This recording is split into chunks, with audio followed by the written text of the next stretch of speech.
Hello, welcome to Washington Talk. I'm Young-Kyo Kim. The days are counting down to the U.S. election day. The eyes of the world are watching who will become next U.S. president, as it could mark a turning point not only for the U.S., but also for the world. And the same could be said for the Korean Peninsula. Today we'll go through again how the two presidential candidates, President Donald Trump and former Vice President Joe Biden, perceive the issues surrounding the Korean Peninsula. Joining us is Mark Fitzpatrick, Associate Fellow and former Executive Director of International Institute for Strategic Studies Americas. Mr. Fitzpatrick was Acting Deputy Assistant Secretary for Non-Proliferation at the State Department. David Maxwell also joins us today. He's Senior Fellow at the Foundation for Defense of Democracies. Mr. Maxwell was a planner for the United Nations Command and the ROK U.S. Combined Forces Command. Welcome to the program. Happy to be here. Thank you. Now we have just a few days until the November 3rd election. So, Mr. Fitzpatrick, who do you think have an upper hand? Well, according to the polls, the former Vice President Biden is leading, but it's within the margin of error. And we saw 4 years ago that Hillary Clinton was leading, but she lost. So it's not over until it's over. Mm-hmm. Mr. Maxwell, what about you? How did you watch the whole presidential race so far? Well, it's certainly been, a continuation of the American experiment, our democratic experiment. Clearly there's divisiveness in the country between, really the two extremes. But I think most of us in the middle are hoping for a positive outcome in the election, and that our great American experiment will continue. My real question, though, is, what does Kim Jong-un think? And what are his odds makers putting on which candidate will win? I think that's a really interesting thing to think about.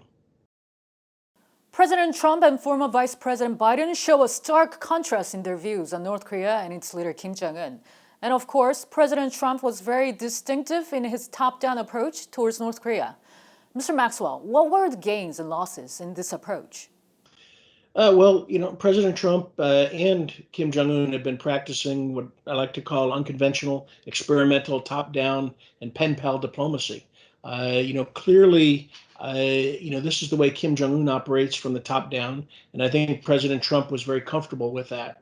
The biggest takeaway, I think, has been what President Trump has touted, that his agreement with Kim Jong-un not to test ICBMs and not to test nuclear weapons. However, as we saw on October 10th, Kim Jong-un has continued to modernize his military across the spectrum of conventional arms. And we also saw 2 new missile systems that I do not believe we've ever seen tested. So despite the sanctions, despite the maximum pressure, Kim Jong-un has been able to modernize his military and his equipment at the expense of the Korean people living in the north. Mr. Fitzpatrick, what are your thoughts? Well, I think one has to recognize that tensions have been reduced under President Trump. 3 years ago, there was concern that the Korean Peninsula was near a state of war. I was very concerned that there might be a move that could erupt. That didn't happen. And the fact that President Trump was able to engage directly with North Korea's leader was positive in the abstract. Because we knew, who we were talking to. Previous negotiations at the working level, I always wondered whether what they were telling us was from the leader, or whether what we were telling them went to the leader. Well, this time we knew it did. The downside, of course, is that North Korea has not stopped at all its development of missiles and nuclear weapons, as Mr. Maxwell said, and it's displaying ever larger, more further-reaching weapons of destruction. So the issue is still very much with us. That we haven't seen really any progress over the last 4 years. It's gotten worse. Former Vice President Biden vows that he will take a different approach from President Trump's, although he was still open to an opportunity to meet North Korean leader Kim Jong-un. Mr. Fitzpatrick, isn't former Vice President Biden expected to put more emphasis on working-level diplomacy? Yes, I think Mr. Biden will return to the traditional way of diplomacy of the United States, trying to work out agreements generally at the working level and only elevate it to a summit when an agreement is close. But as he said, he would be willing to meet with the leader when there's something to be gained for it. In addition to this issue of the format and the approach, I think one has to also look at the issue of the substance. And I don't think there's a great deal of difference. I mean, denuclearization remains the goal, but I think Vice President Biden may be more inclined to look for lesser goals. He may be more inclined to strike deals that don't reach denuclearization in one fell swoop, but try to make progress in that direction. Mr. Maxwell, what will be the pros and cons in this kind of approach? Well, I think, first of all, President Trump has lifted a taboo for American presidents, and I think all future presidents, now could have the flexibility to meet with Kim Jong-un. And as Mr. Fitzpatrick said, if there are substantive working level agreements made or negotiations made, they can bring an agreement to the leaders and hold a summit to do that. However, the working level talks has been something that the Trump administration has pushed for the last 2 years. It is Kim Jong-un that has prevented those working level talks. He is the one who is afraid of negotiations. He is the one who's not empowering his negotiators to come to the table and to really work out the details. Frankly, two leaders cannot come together and make a deal without the hard work of the substantive working level negotiations to work out the real details. And so even though President Trump and Kim Jong-un meet and talk, they are not going to work out a deal. And so if Vice President Biden is elected, I expect that he will push for working level negotiations. And as Mr. Fitzpatrick said, probably more step by step. But we have to remember that Kim Jong-un is going to use those negotiations to get concessions, to get sanctions relief. And I think as we look at what happened on October 10th and the display of new weapon systems, I think he is really setting the stage for future negotiations to have ramped up the pressure with new systems and then maybe use those as bargaining chips to get concessions either from a second Trump administration or from a Biden administration. Mm-hmm. For the last 3 decades, no U.S. president could stop North Korea's ambitions for nuclear programs. Is there really a way to make the North Korean regime give up its nuclear weapons? Mr. Maxwell. Well, I think, we framed the question wrong. It's the presidents can't make Kim Jong-un give up his nuclear weapons, really short of force. It's really got to be Kim Jong-un's decision, like it should have been his father's. But they have, embraced nuclear weapons as a key part of its strategy, written into its constitution as a nuclear state. They believe it's key to survival as well as key to their blackmail diplomacy. And so I don't think that any president can really make Kim Jong-un give up his nuclear weapons, nor are there any concessions. Mr. Fitzpatrick, you, of course, have a first-hand experience and expertise in non-proliferation area at the State Department. How do you look back? I dealt with several countries who insisted on developing nuclear weapons, Israel, India, Pakistan, North Korea. And the key phrase was one uttered by a former Pakistani foreign minister who said famously, if India develops nuclear weapons, we will too. If we have to eat grass, we will develop nuclear weapons. In other words, you can impoverish us as much as you want, but we will not be deterred from developing nuclear weapons. We will eat grass. And I think that mentality is probably what we also see in North Korea.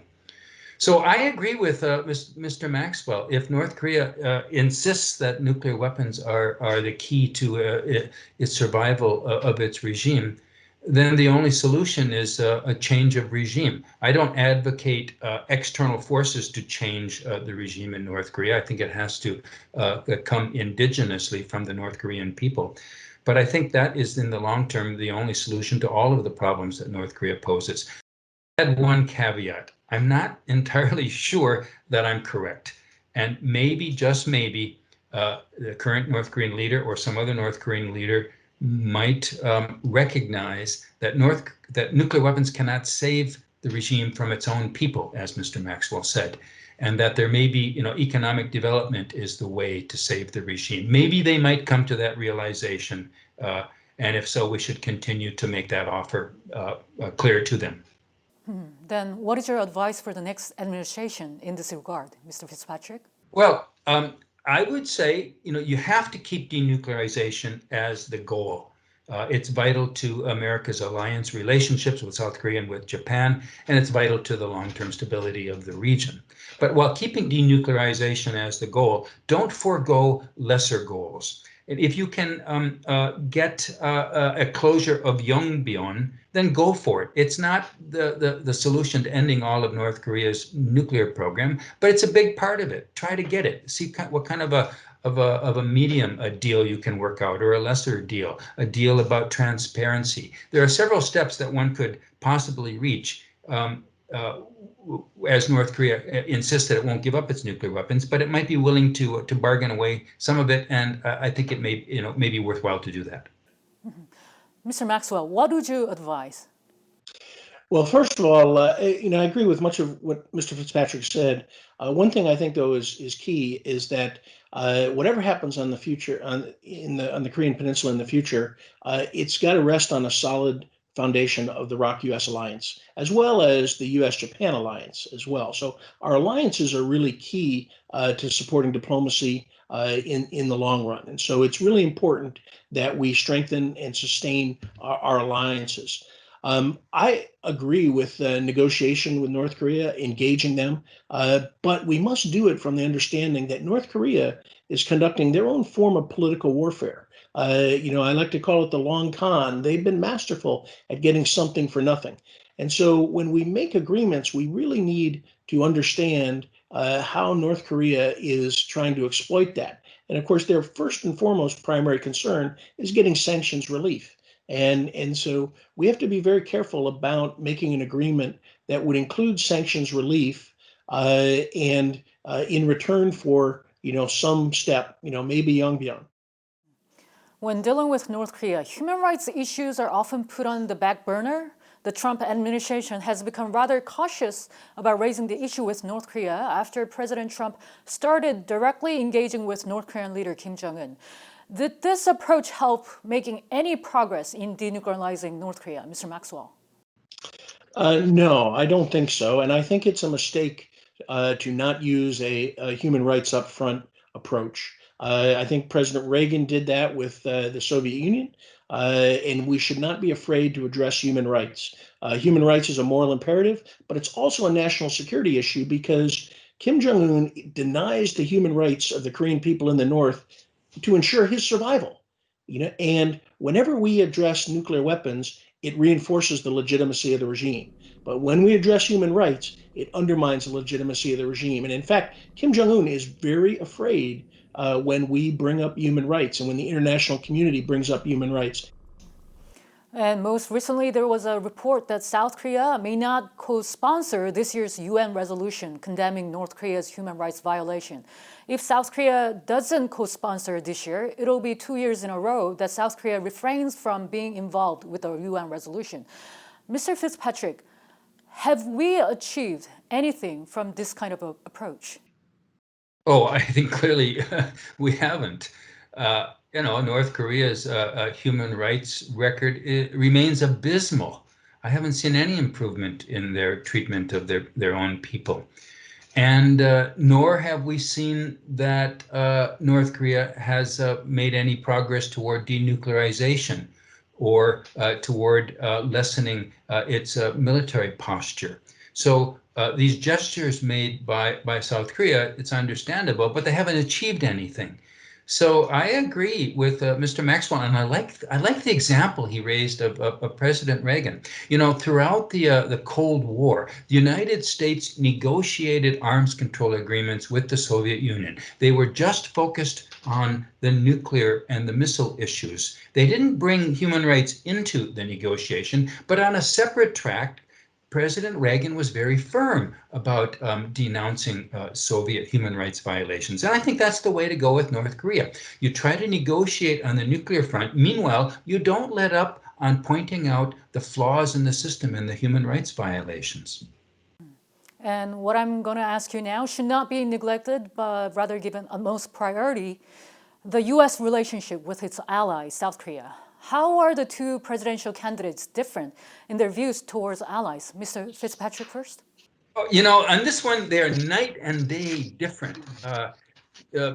Former Vice President Joe Biden just had an interview with Yonhap. I read it this morning, and he said he's not going to use the U.S. troop deployments in South Korea as leverage to try to pressure South Korea into paying more.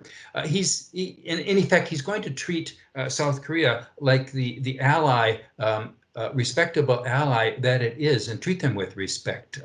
The traditional way that all U.S. administrations, Republican and Democrat, have treated allies over the years. The current president is different.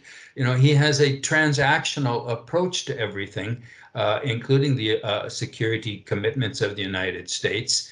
And this transactional approach, combined with his unilateralist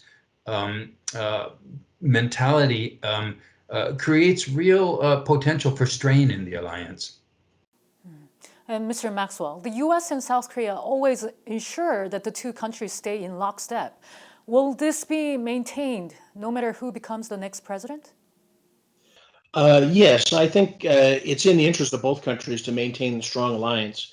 As Mr. Fitzpatrick said, though, President Trump has a very transactional view of alliances. I think that Mr. Biden will get back to a more, alliance based on shared interests, shared values, and shared strategy.